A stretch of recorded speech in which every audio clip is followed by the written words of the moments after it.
Hello guys, welcome back to my channel. तो आज हम लोग पढ़ेंगे anti social personality disorder. Again ये भी एक पर्सनालिटी डिसऑर्डर है जो आपने पिछले वीडियो में देखा होगा। जब मैंने पढ़ाया था बीपीडी तो मैंने थोड़ा पर्सनालिटी डिसऑर्डर के बारे में बताया था कि पर्सनालिटी डिसऑर्डर क्या होते हैं, फिर उनका क्लासिफिकेशन क्लस्टर ए में, क्लस्टर बी में और क्लस्टर सी में। ठीक है। और ये क्लिनिकली सिग्निफिकेंट डिस्ट्रेस देना चाहिए, ये देते हो एटलीस्ट, कब तभी डायग्नोस किया जाएगा पर्सनालिटी डिसऑर्डर को। इम्पेयरमेंट होगी इन फंक्शनिंग में at least two of the major areas, cognition, effectivity, interpersonal functioning और impulse control. Now back to our topic again. Yes, anti social personality disorder. तो अब इसका DSM-5 का क्राइटेरिया सबसे पहले हम पढ़ लेते हैं। Pervasive pattern of disregard for and violation of the right of others, यानी कि डिसरिगार्ड करते हैं ये और वायलेशन करते हैं ऑफ राइट्स ऑफ अदर्स, दूसरों के राइट्स को का वायलेशन करते हैं। और ये अकरिंग कर मतलब इसका जो अकर होती है ये कब होती है? At the age of 15। ठीक है। एज इंडिकेटेड बाय 3 और मोर ऑफ द फॉलोइंग, इनमें से 3 चीजें होनी चाहिए जो 7 पॉइंट्स है। पहला, failure to conform to social laws, कि ये क्या सोशल लॉज को नहीं मानते हैं, कंफर्म नहीं करते हैं to social laws. With respect to lawful behaviour, मतलब लॉफुल बिहेवियर नहीं होता इनका। As indicated by repeatedly performing acts on the ground of arrest, यानी ऐसे ही एक्ट्स करते हैं जो जिसपे ये अरेस्ट हो सके। ठीक है। अब डिसाइडफुलनेस इसमें होती है, मतलब धोखाधड़ी। ठीक है। As indicated by constantly lying on, ठीक है, हमेशा झूठ बोलना, दूसरों को कॉन करना, conning others for personal gain, अपने पर्सनल गेन के लिए और प्लेजर के लिए, क्योंकि इन्हें मजा आ रहा होता है वो देखकर। इम्पल्सिविटी होती है और फेलियर टू प्लान अहेड, आगे क्या करना है वो नहीं सोच पाते ये, हर चीज सामने इम्पल्सिवली सोच के करते हैं। इरिटेबिलिटी और अग्रेसिवनेस, बहुत इरिटेबल होते हैं, अग्रेसिव होते हैं। As indicated by performing acts of physical fights, मतलब फिजिकल फाइट्स और असॉल्ट्स में पढ़ते रहते हैं। डिसरिगार्ड फॉर सेफ्टी, सेफ्टी पे इतना ध्यान नहीं देते, अपनी भी और दूसरों की भी। ठीक है। अपनी क्यों? क्योंकि इम्पल्सिव है। ठीक है, इम्पल्सिविटी है तो रिस्क टेकिंग बिहेवियर हो गया। और दूसरों की क्यों? दूसरों को कौन कर रहे हैं, लोग अनलॉफुल एक्ट्स कर रहे हैं। ठीक है। Consistent irresponsibility as indicated by failure to sustain consistent work behavior, यानी वर्क बिहेवियर में इंडल्ज्ड नहीं होते हैं constantly. And honour financial obligations, financial obligations को भी ऑनर नहीं करते। अब लैक ऑफ रिमोर्स, मतलब ज्यादा इनको दुख वुख नहीं होता है। ठीक है। और रैशनलाइजिंग हैविंग हर्ट, मिसट्रीटेड और स्टोलन फ्रॉम अदर्स। ठीक है। मतलब इन वही है कि इनको ज्यादा फर्क नहीं पड़ता, ज्यादा मिसट्रीट भी कर लेते हैं और दूसरे चोरी वोरी। ठीक है। अब the individual must be at least 18 years of age, कम से कम 18 साल का होना चाहिए। ठीक है। क्योंकि अगर 15 साल से पहले का देखे तो उसको कंडक्ट डिसऑर्डर बोलेंगे। ठीक है। कंडक्ट डिसऑर्डर, ये इंपॉर्टेंट पॉइंट है। There is evidence of conduct disorder, conduct disorder होना ही चाहिए 15 साल की उम्र से पहले, तभी। ये भी एक क्राइटेरिया है, important criteria for diagnosing anti social personality disorder. जो अकरेंस होती है of anti social personality disorder is not exclusively during the course of schizophrenia. और ये जो चीजें हो रही है ये कोर्स ऑफ स्किज़ोफ्रेनिया का मतलब स्किज़ोफ्रेनिया के फेज में नहीं हो रही या फिर बाइपोलर डिसऑर्डर के फेज में नहीं हो रही। ठीक है। ये भी अब क्लिनिकल पिक्चर की बात करेंगे तो the outstanding characteristic of ASPD is the persistently disregard और वायलेशन ऑफ राइट्स है, जो हमने पहला पॉइंट पढ़ा था। ठीक है।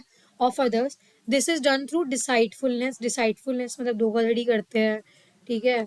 वही सब। अग्रेसिवनेस होती है, अनसोशल बिहेवियर होता है इनका।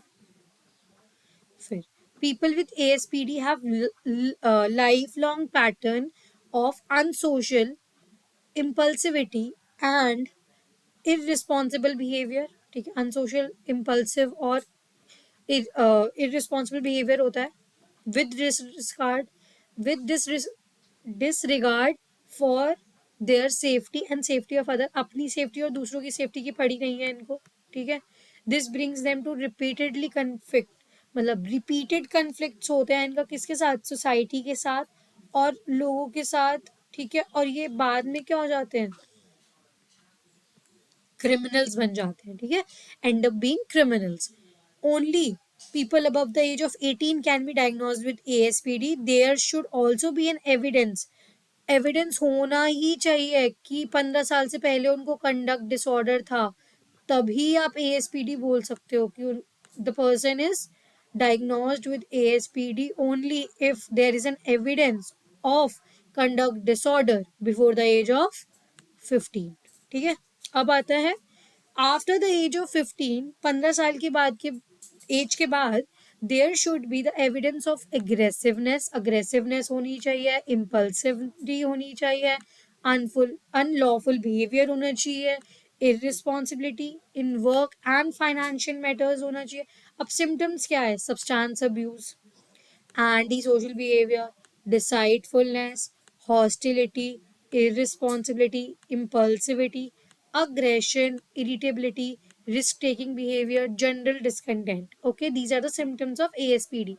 अब यहाँ पे केस स्टडी है, मार्क है 22 साल का, male was awaited trial for car theft, उसने ऑलरेडी कार की चोरी करी है, आर्म्ड रॉबरी करी है, तो उसके लिए ऑलरेडी वो ट्रायल पर है अभी। He had a long history of arrest, बहुत सारी मतलब बहुत बार अरेस्ट हो चुका है, beginning at the age of 9 की उम्र से।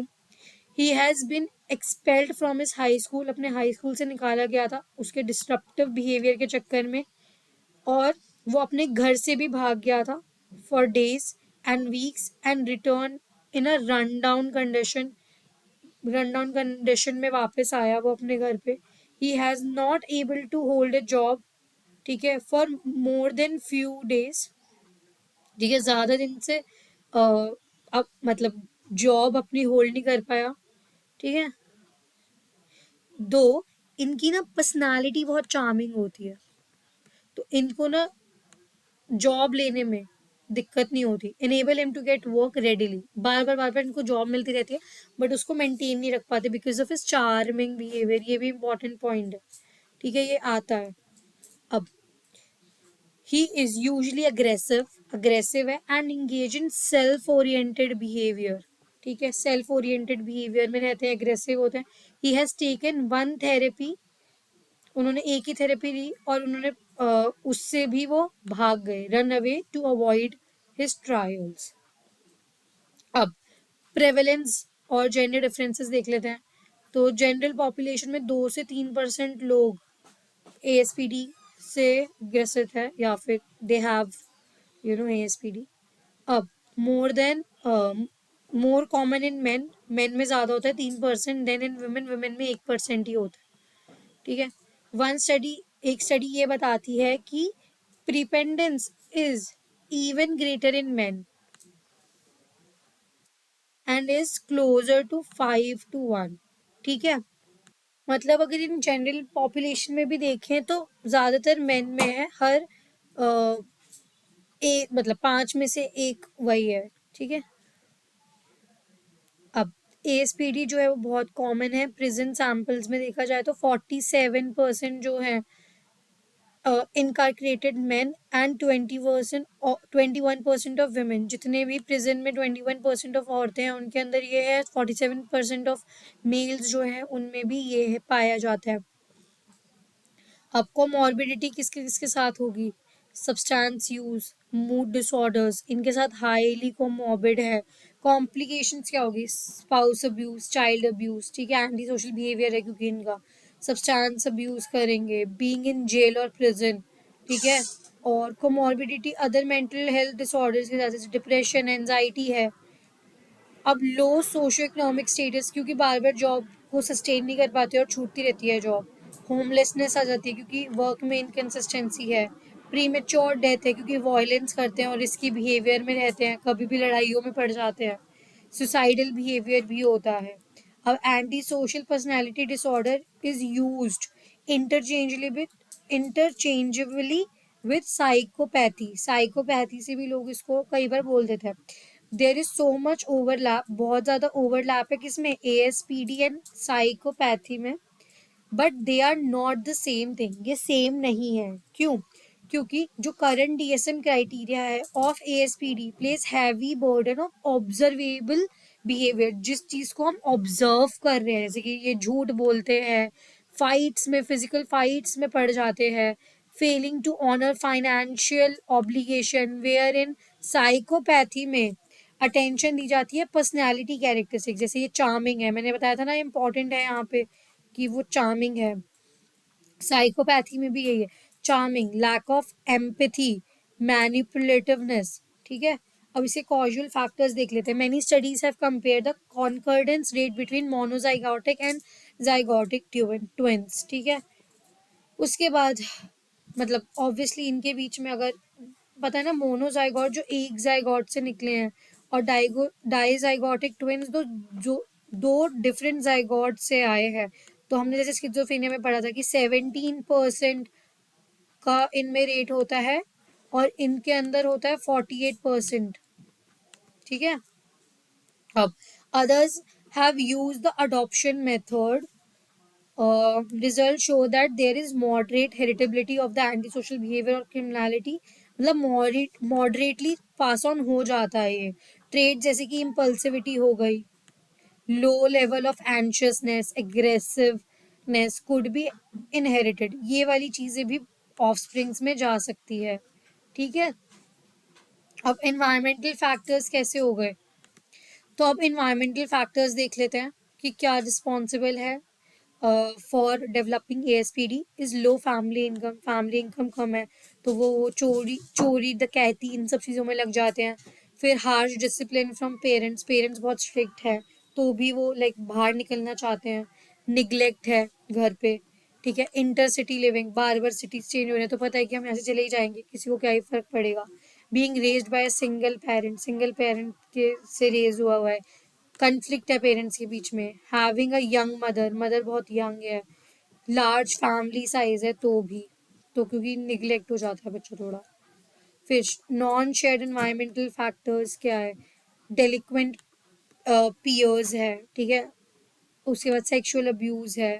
फिर एकेडमिक और सोशल एक्सपीरियंसेस कैसे हैं, फिजिकल अब्यूज़ है, डेलिक्वेंट मतलब अच्छे नहीं है, मतलब संगति का असर। All these risk factors contribute to ASPD. So by this we completed our topic, that is antisocial personality disorder. In the next video we'll be studying about gender dysphoria, and till then take care, and don't forget to like share and subscribe to my channel. कोई भी doubt हो तो आप comment section में पूछ सकते हैं।